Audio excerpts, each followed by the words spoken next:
One of my favorite channels when it comes to medieval history is the channel Modern History TV with his host, Jason Kingsley, who, of course, is, well, you know who he is. I don't think I need to introduce him again. But if for whatever reason you don't know who he is, you absolutely, if you like medieval history, this channel is like a gem. It's treasure. I haven't watched nor reacted to one of his videos in a very long time. We have done collaborations in the past, but one thing that I noticed that about a month ago, thank you YouTube algorithm for just letting me know that now, he made a video titled, "Does a medieval back scabbard serve any purpose at all?" This one here, and of course he's wearing mail, because why not? You know what, I kind of want to wear something. I think for this video, I'm going to wear some armor for you. I'll just do it later. Before jumping into actually watching some of it, as usual, I don't watch the entire thing, but I will watch a little bit and see if we can draw and have a little bit of a discussion about this, is the fact that scabbards, specifically back scabbards, was a topic that we all covered back in the day. It was a hot topic, in fact. I believe every channel in the community of the sword has got a few videos on this. Shadiversity, Marcus Vance, who I don't know who he is, but there we go. You got a shout out, whoever you are. And then we've got, of course, Skallagrim, Nine Directions got one, Nate V. Wow, I'll have to watch this one later. More Skallagrim, Swordsman Craft, Daniel Lopez, the Blind Samurai. Of course, we've got Screen Tested, although that's not exact, but he does have it. More from Shad, more for Shad. Goodness gracious, Shad got obsessed by it.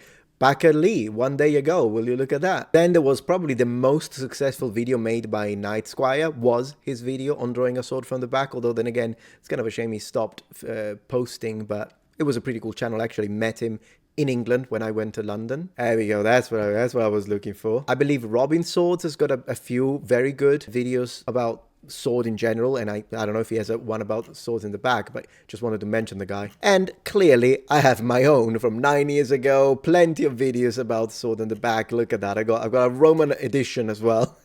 Point is, sword in the back, does it work? Will it not work? Is it historical? Did anyone ever do it?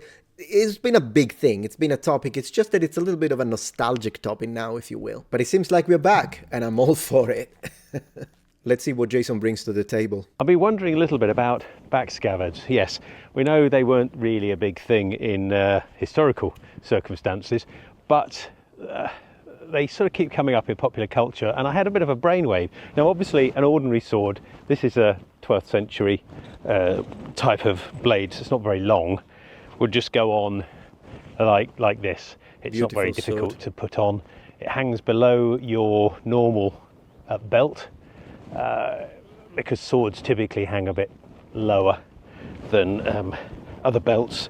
It just sits there like that. Nice. It's very easy. You get used to it completely when moving around. It does stick out though. So if you're in a civilian situation or traveling, you end up, well, I end up when I'm using it, holding it quite a bit. Me too. I do that too, all the time. It becomes like a reflex. Using this hand and then holding this to make sure it doesn't get in the way. Also, when you're with horses, this can, if you spin around, this can clock them in the legs. It doesn't do any harm, but it's not very nice for the horse. And you just... Not very nice. Get aware of it. So you get sort of a certain amount of sword knowledge. However, I had a bit of a mad thought. Let's go. Bear with me, because I've not seen this in any illustrations. If we tie this up ordinarily... Let's see. Is he going to wear it like this? I think he's going to wear it like put this. it in a loop. Yeah. In the loop. It's effectively going to be a bit of a slip knot, but Right. can I wear it over? Yeah, for transportation, by the way, I don't think there would be anything wrong with that. If you were going into battle and you had a big sword, you would probably carry it by hand.